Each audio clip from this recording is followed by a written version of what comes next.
Snag it. Ji, recording शुरू हो गई है। सबसे पहला प्रोसेस क्या करना है हम लोगों ने, सबसे पहले ये काम करना है आपने कि हमने इस फोल्डर को लेकर जाना है। तो इसमें तो बहुत सारी फाइलें और डायरेक्टरीज हैं, सो एक एक करके तो नहीं लेके जा सकते। तो आपका पहला स्टेप क्या है, सबसे पहले आपने क्या करना है, इसको जिप कर लेना है, इसको कंप्रेस कर लेना है। कंप्रेस करने का मतलब होता है जिप फॉर्मेट में लेके जाना, ठीक है जी। इसके लिए आपके पास अगर सॉफ्टवेयर नहीं होगा तो ये वाला सॉफ्टवेयर जो होता है ये फ्री होता है, इंटरनेट से आप फ्री डाउनलोड कर सकते हो, 7-zip, ठीक है। 7-zip, यहाँ अगर आपके पास WinZip का सॉफ्टवेयर हो उससे भी हो जाएगा, WinRAR का हो उससे भी हो जाएगा, ठीक है। लेकिन आप इसको 7-zip को कर लो या WinZip को कर लो, ये दो मैं रेकमेंड कर रहा हूँ। इसके बाद यहाँ आते हैं और यहाँ पर क्या लिखा हुआ आ रहा है, ये जिप होने लगा है। ऐड का मतलब यही होता है कि वो उसको जिप में कन्वर्ट करने लगा, ठीक है। यानी वो उसकी जिप फाइल बनाएगा, मतलब पैकिंग कर देगा। जैसे हम लोग शिफ्टिंग करते हैं ना, तो सामान पैक कर लेते हैं अपना, सो हम इसको पैक कर रहे हैं एक फाइल में, नंबर ऑफ फाइल्स। उधर जाकर हम इसको फिर अनपैक कर लेंगे या अनकम्प्रेस कर लेंगे या अनजिप कर लेंगे, ठीक है। ये टर्म्स हम यूज़ करते हैं। सिंपल हो गया। इसका साइज़ देखें, छोटा सा ही है, 40 GB I think so, 45 GB, अच्छा MB, सॉरी GB बोल रहा हूँ। इधर आ जाते हैं अब हमने यहाँ आ जाना है और यहाँ आकर जिस वेबसाइट पे मैं इसको लेकर जा रहा हूँ, ठीक है,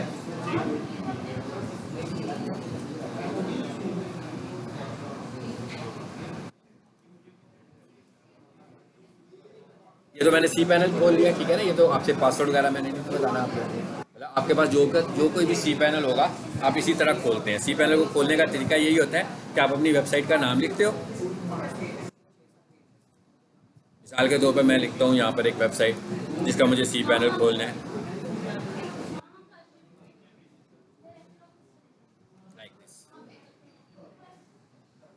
ठीक है। मतलब किसी का भी cPanel खोलना हो तो ये उसका तरीका होता है। एंटर करें इस पर,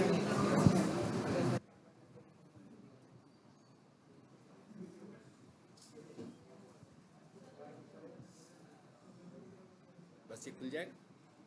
यहाँ पे यूज़र नेम दोगे, यहाँ पे पासवर्ड दोगे तो खुल जाएगा। ये मैंने आपको तरीका बता दिया। अब आ जाते हैं हम वापस अपने वाले प्रोजेक्ट में। अब सबसे पहले हमें क्या करना है, हमने अपनी एक डोमेन बनानी है, सब डोमेन, ठीक है ना। हमने अपनी एक सब डोमेन बनानी है। उस सब डोमेन के अंदर हम लोगों ने अपना डाटा रखना है।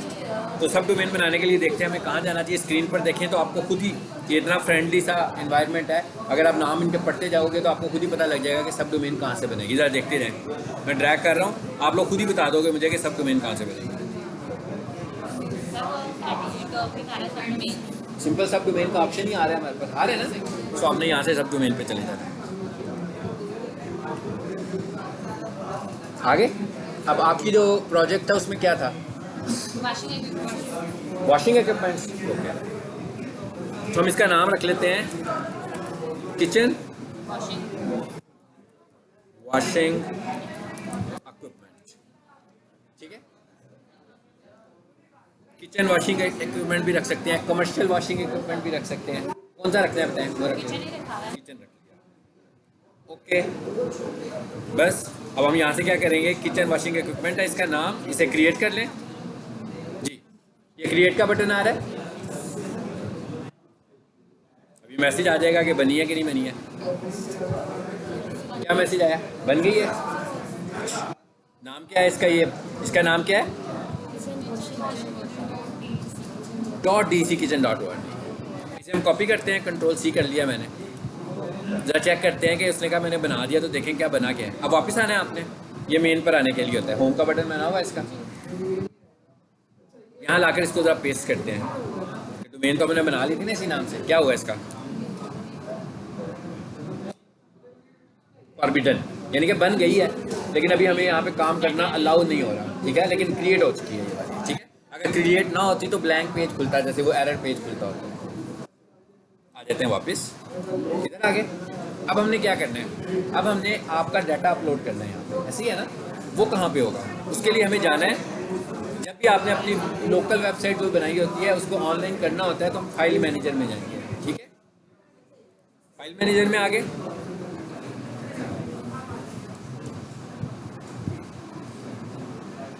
अच्छा, अब यहाँ से, अब अगर आपकी अपनी मेन डोमेन हो ठीक है। अगर आपने अपनी ही डोमेन खरीदी हो तो फिर आपके पास फोल्डर होता है ये वाला पब्लिक HTML। ये है जो ओरिजिनल डोमेन है, मतलब DEC किचन है वो यहाँ पर सारा डाटा पड़ा हुआ है इसका। लेकिन आपकी मेन डोमेन तो नहीं है, आपकी तो सब डोमेन है। इवन आपकी अदर डोमेन भी हो, जैसे मैंने कहा था ना कि एक ही वेबसाइट में हम एक से ज़्यादा वेबसाइट्स को रख सकते हो, तो इसका मतलब होगा कि वो एक एड ऑन डोमेन है।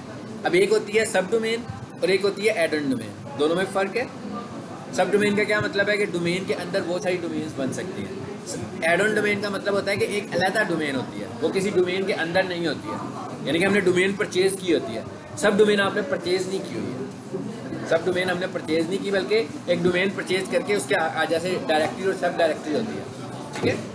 सो अब हम देखते हैं कि हमारी कौन सी है इसमें से।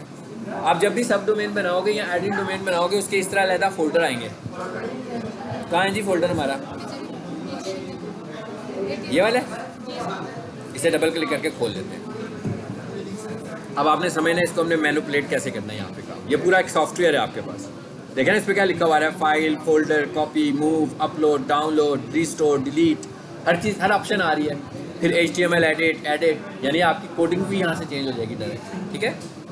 अब हमने यहाँ पर करना क्या अभी, सबसे पहले हमें क्या करना है, लेकर आना है यहाँ पर। तो ऑनलाइन जब कुछ लेकर आए तो उसे अपलोड बोलते हैं ना, तो हम यहाँ से अपलोड करते हैं। सिलेक्ट फाइल्स, अब हमने तो उसको जिप किया हुआ है ना अपनी आसानी के लिए। सो हम यहाँ से देखते हैं कहाँ है जी वो, पीक, प्रोजेक्ट्स,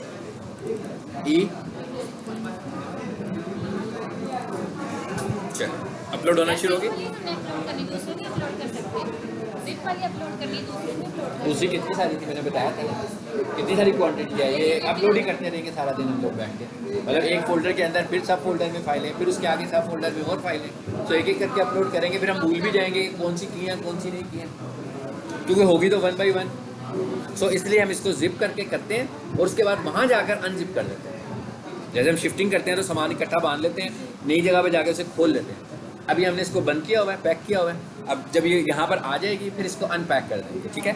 अब ये ब्लू कलर में आ रहा है, अभी ये 100% होगा। 100% होने के बाद इसका कलर ग्रीन हो जाएगा। अगर कलर ग्रीन नहीं होगा तो इसका मतलब है एरर आ गया। एरर आने की वजह क्या हो सकती है? एरर आने की वजह ये भी हो सकती है कि मे बी आपके पास यहाँ स्पेस ही ना हो, ठीक है। मतलब मैं अपलोड कर रहा हूँ लेकिन मेरे पास स्पेस ही नहीं है अपलोड करने के लिए। जैसे आपकी हार्ड डिस्क में डाटा स्टोर नहीं होता, जब आप हार्ड डिस्क फुल हो जाती है, तो ये वजह भी हो सकती है, ठीक है। या कोई और एरर भी हो सकता है कि अपलोड नहीं हुई है।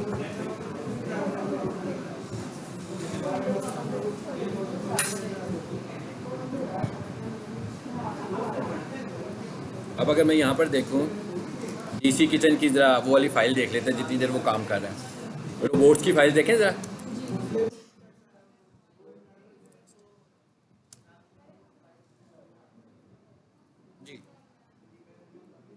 जी अब आपने अगले मरले में ये वाली रोबोट्स फाइल बनानी है अपने लिए, ठीक है।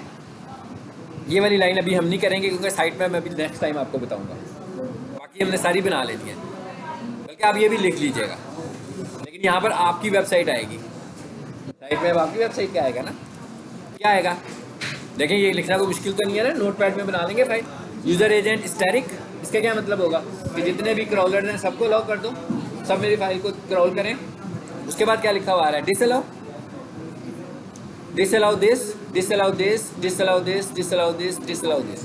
इन फोल्डर्स को हम डिसअलाउ कर रहे हैं। और बाकी का हम क्या कह रहे हैं, अलाउ कॉलन। इसका क्या मतलब हुआ, इसके अलावा जितने भी होंगे सारों को वो अलाउ कर देगा। यानी इसका मतलब है कि सबको अलाउ कर दो, लेकिन ऊपर हमने क्योंकि उसको मेंशन कर दिया कि भाई इनको डिसअलाउ कर दो, तो इनको डिसअलाउ कर रहा है, बाकी सबको वो अलाउ कर रहा है, ठीक है। आपकी चॉइस है, अगर आपको लग रहा हो कि करने की ज़रूरत है आप अपनी वेबसाइट में छोड़ देना ये वाला पार्ट। ये है ही नहीं, होगा भी नहीं, ठीक है। इसको नहीं करना आपने सिर्फ क्या करना है, यूज़र एजेंट स्टैटिक और उसके बाद कर दीजिएगा अलाउ कॉलन, बस आपकी रोबोट्स फाइल बन गई, ठीक है। मिसाल के तौर पर सपोज हमने एक वीडियो बनाई होती और एक फोल्डर में वीडियो रखी होती, तो वीडियो को तो मुझे क्रॉल नहीं करवाना ना, तो मैं कह सकता था कि भाई ये जो वीडियो वाला फोल्डर है इसको डिसअलाउ करो, ठीक है। लेकिन अभी फिलहाल हमने तो ऐसा कुछ नहीं किया हुआ, तो आपने सिर्फ एक ही काम करना है, यूज़र एजेंट स्टैटिक और उसके बाद क्या करना है, अलाउ कॉलन, बस, ठीक है। आ जाए वापस। देखें जरा क्या हुआ है जी। 72% हो गई है।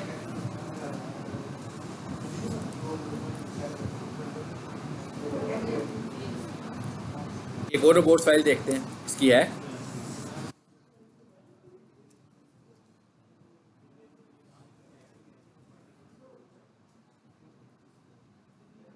जी देखे ना, user agent static, this allow this colon और दिस अलाउ दिस। अब इसमें मैंने अलाउ बेशक नहीं बताया हुआ, तो लेकिन सारी की सारी बाकी की जो फाइल्स हैं वो सारी की सारी अलाउड हो गई हैं। दो डिसअलाउ की है ना, बाकी तो डिसअलाउ नहीं की हैं, तो बाकी सारी अलाउ हो गई। ये दूसरा एक तरीका कार है। फिर जिस फाइल को हमने डिसअलाउ करना हो उसको कॉपी करके मतलब पेस्ट कर देंगे। नहीं नहीं, कॉपी क्यों करना है, आपने नाम लिखना है सिर्फ। फाइल आपने लिखना है disallow colon slash folder name, बस। कॉपी पेस्ट तो नहीं करना कुछ भी, ठीक है। मैं ये कह रही थी कि मतलब फोल्डर को कॉपी करके उसका नेम भी यहाँ पेस्ट कर देंगे। हाँ, उस फोल्डर का नाम बताना है, कॉपी नहीं करना, उस फोल्डर का नाम लिख देना है, ठीक है। मिसाल के तौर पर सपोज कर लेते हैं, मैं कहता हूँ एक फोल्डर है जिसका नाम है वीडियोस, तो मैंने उसमें वीडियोस रखी है, हालांकि हमने रखनी तो नहीं है वीडियोस यहाँ पर, ठीक है। मिसाल दे रहा हूँ आपको। तो हम कहते हैं भाई इस फोल्डर को डिसअलाउ कर दें, तो हम क्या करेंगे, हम लिखेंगे डिसअलाउ कॉलन स्लैश वीडियोस। तो वीडियोस वाला जो फोल्डर होगा वो क्रॉल नहीं होगा, ठीक है। यानी जिस फोल्डर को आपने कहना होगा क्रॉल नहीं करो, उसका नाम लिख देना। और जिस सब फोल्डर को कहना होगा, मिसाल के तौर पर मेरे पास एक वीडियो है, वीडियो के अंदर एक और फोल्डर है जिसमें MP3 लिखा हुआ है, मैं कहता हूँ MP3 को क्रॉल नहीं करो, तो फिर हम क्या लिखेंगे, वीडियो स्लैश MP3, ठीक है। अगर वीडियोस लिखेंगे तो क्या होगा, फोल्डर और सब फोल्डर सब के सभी हो जाएंगे, डिसअलाउ हो जाएंगे। और अगर किसी एक को करना हो तो फिर आगे जाकर उसका नाम बताते हैं। हाँ जी, हो गया। इसका मतलब ये है कि अब हमारी वेबसाइट अपलोड हो चुकी हुई है। वापस जाते हैं यहाँ से, इस बटन पे क्लिक करके, ये वाला बटन जो है, ठीक है, यही है। अब हमने क्या करना है, इसको अनजिप करना है, ऐसे ही है ना। राइट क्लिक करो तो देखिए यहाँ अनजिप लिखा है कहीं, एक्सट्रैक्ट, ठीक है। ये अनजिप करने के लिए जो टर्म यहाँ पे यूज हो रही है वो क्या है, एक्सट्रैक्ट। इस पर क्लिक कीजिए। अब वो क्या कह रहा है, कहाँ पे करोगे एक्सट्रैक्ट, मैं कह रहा हूँ यहाँ पे कर दो, एक्सट्रैक्ट करें, देखते हैं क्या होता है। पहले चेक करने आपने कोई एरर मैसेज तो नहीं आया, नहीं आया। नीचे आए, एंटर जाकर देखें कोई एरर मैसेज तो नहीं आया, नहीं आया। ओके, इसका मतलब एक्सट्रैक्ट हो चुका, हो गया। लेकिन अभी यहाँ पर भी होम डायरेक्टरी का फोल्डर आ रहा है। इस तरह नहीं चलेगी वेबसाइट आपकी। इस तरह चलानी होगी ना तो मुझे क्या करना पड़ेगा, इस तरह चलानी होगी तो मुझे ये करना पड़ेगा।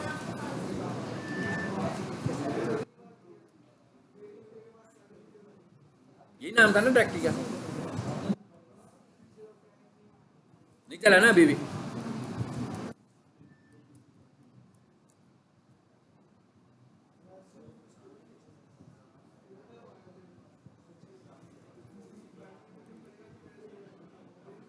इसके भी आगे बहुत अभी रूट पड़ा हुआ है।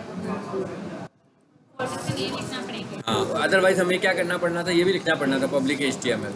ये हमने करना नहीं है, मैं सिर्फ आपको समझा रहा हूँ कि ये है क्या चीज़।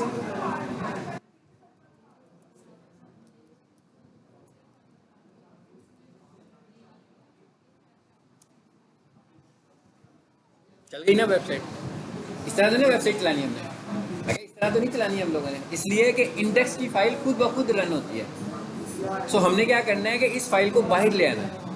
ये इतने सब डायरेक्टरी में गई हुई है ना, इसको बाहर कैसे लाना है आपने देखिएगा, ये कोई मुश्किल काम नहीं है। मैं अब अप वन लेवल करता हूँ, पहले ये आ गया, एक्सट्रैक्ट होकर इधर आ गया, आपने इसे खोलना है। फिर आपने देखना पब्लिक HTML आ रहा है, अगर इसे खोल लेना है। इस जगह पर आपने आना है, और ये जो डाटा आपको नजर आ रहा है ना, इस सारे डाटा को अपने मेन पे लेकर आना है। इसको मेन पे कैसे लाएंगे, अब आप करेंगे सिलेक्ट ऑल, देखिएगा तो क्या करते हैं। ये किया मैंने, एक पहले एक ऊपर वाली को सेलेक्ट किया, माउस नीचे लाया हूँ, शिफ्ट की प्रेस की और आखिरी वाली को प्रेस किया, ये सब ब्लॉक बन गया। इसका मतलब है ये सारी की सारी सिलेक्ट हो गई, ठीक है ना। इसका मतलब क्या हुआ कि सब की सब सिलेक्ट हो गई। अब हमने क्या करना है, इसको मूव करना है ना। अभी हम आगे आए हुए हैं ना, पीछे लेकर जाना है। कहाँ लेकर जाना है, जो आपकी वेबसाइट का नाम है वहाँ लेकर जाना है। सो अब हम इसे क्या करेंगे, यहाँ पे मूव आगे। ये देखें बता भी रहा है कि आप काफ़ी आगे हो, बात बता रहे हैं ना स्क्रीन पे, देखें क्या करना है, इसको कहाँ ले जाना है, इस बात को बैक स्पेस करके मिटा के बस, ठीक है ना, यही पेस्ट करना था ना हमने, और मूव कर देना। यहाँ से खाली हो गया, अप 1 लेवल करें, फिर अप 1 लेवल करें, आ गया वापस। अब वेबसाइट चलाएं, अब ये मेन से चलेगी, कहाँ से, अब ये लाइव हो चुकी है वेबसाइट, अब ये ऑनलाइन चल रही है, ठीक है। अब ये नहीं है कि सिर्फ लैपटॉप पे चल रही है, बल्कि ये ऑनलाइन आप लोग अपने मोबाइल से भी चला सकते हो।